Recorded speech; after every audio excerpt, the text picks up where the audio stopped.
Assalamualaikum warahmatullahi ta'ala wabarakatuh. Hai sahabat mahkota Pamekasan. Istilah Petrus pernah ramai dibicarakan sekitar tahun 1980-an di era Presiden Soeharto. Petrus tidak mengacu pada nama seseorang, melainkan sebuah akronim. Petrus adalah singkatan dari penembakan misterius. Salah satu sasarannya adalah orang yang memiliki tato alias gambar di tubuh. Seni tato sendiri di era tahun 1980-an tidak sebebas seperti saat ini. Saat itu tato pada tubuh pria maupun wanita masih menjadi hal tabu. Saat Soeharto menjabat presiden, memiliki tato di seluruh tubuh sudah bisa membuat nyawa melayang. Pada masa itu, masyarakat gempar dengan penemuan mayat-mayat yang ditinggalkan begitu saja di sebuah lokasi. Salah satu faktor yang identik atau kesamaan dari mayat yang ditemukan adalah adanya tato pada bagian tubuh korban yang terkena luka tembakan. Saat itu, masyarakat hanya tahu bahwa mayat-mayat tersebut adalah korban Petrus alias penembak misterius.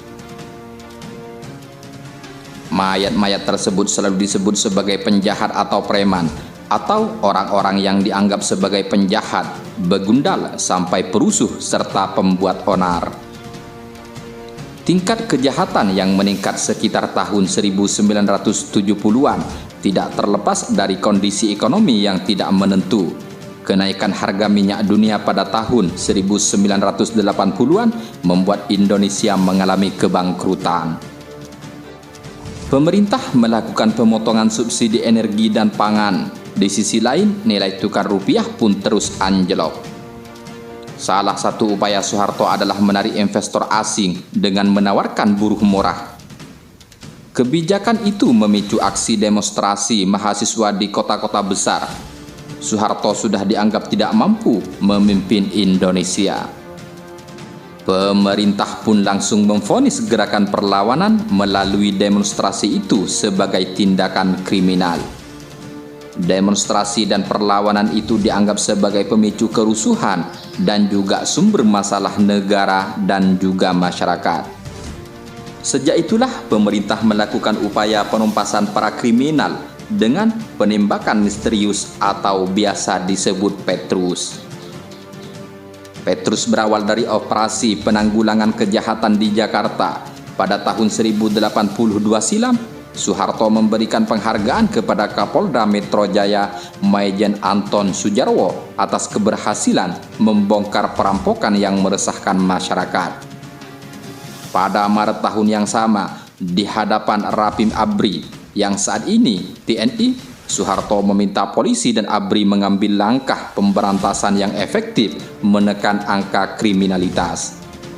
Presiden Soeharto mengulang pernyataan yang sama dalam pidatonya pada 16 Agustus 1982. Pangop Kamtib Laksamana Sudomo langsung menyambut permintaan Soeharto dalam rapat koordinasi dengan Pangdam Jaya, Kapolri, Kapolda Metro Jaya, dan Wagub DKI Jakarta di Markas Kodam Metro Jaya 19 Januari 1983. Dalam rapat itu diputuskan untuk melakukan operasi celurit di Jakarta.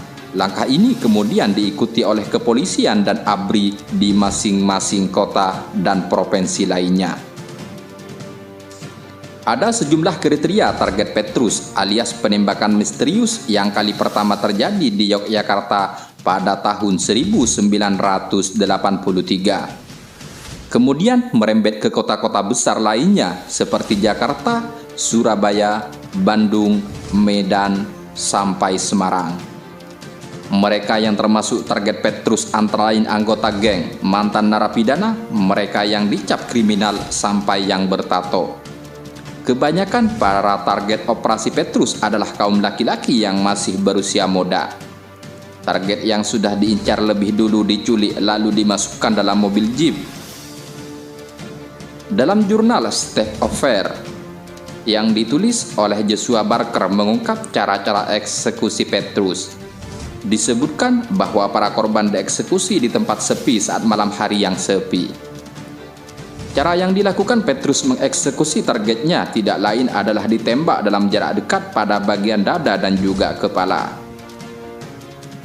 Selanjutnya, mayat mereka dibuang begitu saja, bahkan kebanyakan dibuang di tempat yang menimbulkan teror. Seperti di luar bioskop, di depan sekolah, hingga di jalanan yang sibuk di tengah perkotaan. Hal ini dilakukan dengan tujuan untuk memberikan peringatan kepada masyarakat agar tidak melakukan sesuatu yang membuat pemerintah marah. Kebanyakan para korban ditemukan dalam keadaan tangan dan kaki terikat penuh luka, bekas dari penyiksaan. Pertanyaannya, siapa yang bertanggung jawab? Sejak berjalannya Operasi Petrus, angka kriminalitas dan kejahatan memang mengalami penurunan signifikan, tapi kemudian memicu gelombang protes dari sejumlah tokoh di dalam negeri. Adam Malik, mantan Wapres Soeharto, pun bersuara keras saat itu. Jangan mentang-mentang penjahat kerah dekil langsung ditembak. Bila perlu diadili hari ini, langsung besoknya dieksekusi mati. Setiap usaha yang bertentangan dengan hukum akan membawa negara ini pada kehancuran, kecam Adam Malik. Operasi Petrus sendiri akhirnya dihentikan pada tahun 1985 setelah ada tekanan dari dunia internasional. Sejak 1982, tidak ada yang tahu pasti berapa orang yang jadi korban penembakan misterius atau Petrus.